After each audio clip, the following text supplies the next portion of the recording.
I mean, it's about selling a dream. Like you can be whoever you want to be. You can have big dreams, like, and your dreams are valid all the way from Africa. No matter how fucked up it is, like all you need to do is literally just have a dream and see it through. We believe that the idea of dropping like collections based on the weather was dumb, because first of all, we live in Nigeria, we have only like 2 weathers. So saying you're dropping summer, spring, or like winter, autumn was rubbish.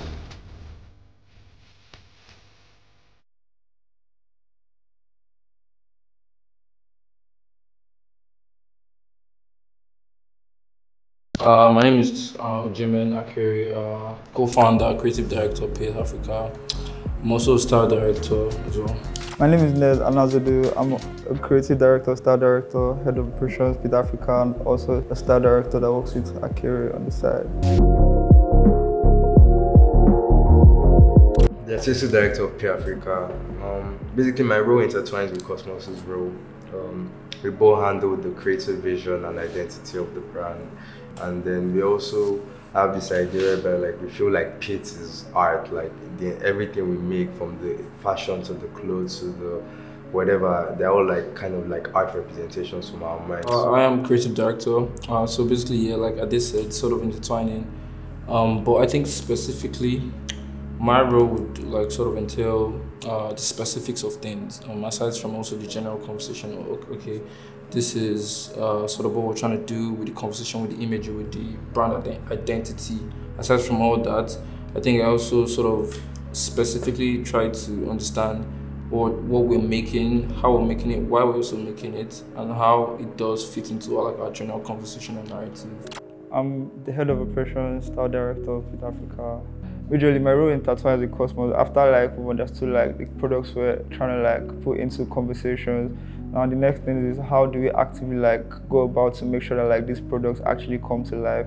What are the things that need to like be undergone? Like what are the supplies? What are like the general like comprehensive ideas that we can put together to make sure that like the quality control of this thing comes out the way we envision it? PITH is actually a word. It's not like an abbreviation. It's a word in a dictionary. So it means essence, and it has a botanical meaning whereby it's like the layer of the leaf that helps the leaf absorb like sunlight and nutrients, basically like water and stuff. So the idea of us when we were making PITH was tapping into the essence of young people, into the ethos of what it meant to be young, African, and imaginative.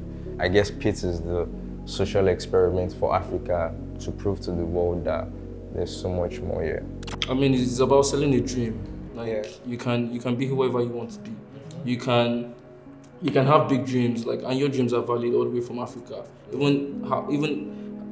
No matter how fucked up it is, like all you need to do is literally just have a dream and see it through. I met Akiri first, and Akiri in Babcock, his room was very close to my room, and then yeah, we kind of like bonded very earlier on. Like he was one of the few people I like got really close to when I got to Babcock, and then Adedayo was also my coursemate, so it was one conversation that kind of like bonded us all together, and then the conversation spanned from like earlier in the evening to like late midnight. We had like a very deep conversation about fashion. We shared mutual thoughts, like we shared like different understandings, different references about things that inspires us. We just had like a very open conversations about a lot of things that goes on in our lives for like the very first time. And one thing led to another, we all stumbled on like a general inspiration that had like guided us towards like shaping our thoughts for what fashion could really mean to us. The very first time we started working together was when we sort of thought up the idea for the name and the logo. Yeah, the name, PITH, what it means, and I mean using the flower as a signifier as well, sort of taps into the idea. I think from there we started with the mini collections. Yeah, I think that was like an entry level for us. We started with mini collections. We started working on, I think the first mini collection was something of some sort of trying to understand what fashion means to us. It was sort of a way to say, oh, this is our first, like we are like creatives, but this is our first, like, you know, abstraction to the world. This is what we understand by fashion. So the general idea was just making clothes that like sort of making clothes that represent the idea of flow from the clothes to our skin. And then I think following up with that was our second mini collection, which is DD2. That one was sort of us exploring the idea of street fashion, like fashion you literally see on the streets. And then I think I was in Ibadan then sort of started a documentary called Street Fashion, where I just take photos of like streetwear on literally the streets of like Nigeria, of Lagos and Ibadan. And then I think that was sort of a foundation on what set up that mini collection. I mean, I remember speaking to Nez and Ade, and I was like, oh bro, we're like, oh, we should make a strap bag, but we should also make a strap bag that sort of feels connected to whoever is buying it. Why don't we explore something like, oh, you can actually just write on the bag? And we're like, oh yeah, that's dope. It feels like you're sort of extending your emotions, your insecurities, how you feel, whatever, to the bag, like doodling on the bag. It just felt like an extension of yourself. When we started the brand, we knew that we didn't have a lot of funds. So we kind of like shut down two things. Number one is that we believe that the idea of dropping like collections based on the weather was dumb, because first of all, we live in Nigeria, we have only like 2 weathers. So saying you're dropping summer, spring, or like winter, autumn was rubbish. So we discarded that. And then the second thing was we knew that we didn't want to be pressured to drop according to the seasons, in terms of not just even weather, but like, oh, like fashion week or this or that. We were kind of we knew that we didn't have a background in fashion and it might take time to get to where we're going to. So we're very patient. So that led us to creating something called the Daily, which is, Daily means remarkable. So Daily is an ongoing collection, and the idea for us is that, wow, it's like a book here, and the entire book is the beginning, like the first part of like maybe like a series of books for PITH. So it's like our introduction, and we feel like the series will end when we've graduated, when we're super comfortable to make clothes on a level that like, okay, yeah, we've like transcended so much. I like to identify ourselves like and our movements as a cult, because at the end of the day, we're able to like do these things ourselves, by ourselves and for ourselves, with no like extended hand or help or assist from anyone. We literally were able to like force our way into like the world and like into this scene to make ourselves become something that we were looking at becoming. So most people just, they saw something different, yeah, like, something new, yeah, and it was a curiosity from everybody, like, okay, let's see where this will lead. Yeah, exactly. I mean, definitely, because mostly with the strap bag, the sort of novelty of it, okay, you can just scribble on the bag.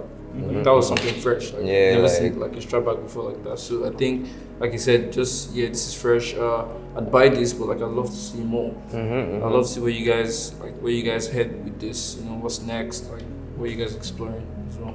I feel like right now the biggest scene in Nigeria is music and tech, and they get like most of the financial support. So we came into fashion with like obviously no technical know-how, but we've learned on the job. But when we started learning, we realized that every fashion brand in Lagos has the same problem, which is like supply chain, production, like getting your materials. But it's like literally the same problem we all have. And obviously the government doesn't give a shit about fashion. And unlike just like the tech scene, we've not started having like that global interest into fashion. That's starting to happen now, but it's not really happening that much. For me, I would say that my parents are quite very understanding people, but to them, they just like it better when like they can leverage on what they want, and then maybe something else that you really want can come in secondly or secondary. But then I dropped out from Babcock from college, and then the initial reaction was quite understood, but it was overwhelming at that time also. It was a whole long conversation for them to really come to that understanding, but they gave me a trial, and then they let me like put things together myself, see how things came out. And I mean, when they saw that like things were still moving and are still moving, they just felt that like, yeah, I was gonna just be wrong with what I thought to myself, and eventually like showed their full support, and here we are. For me, it was very rocky. I dropped out from college, so my dad had like a route before me, and then after like 6 months of him just like mentally drilling me, I also like left my house, and like I was couch surfing for like 3 years.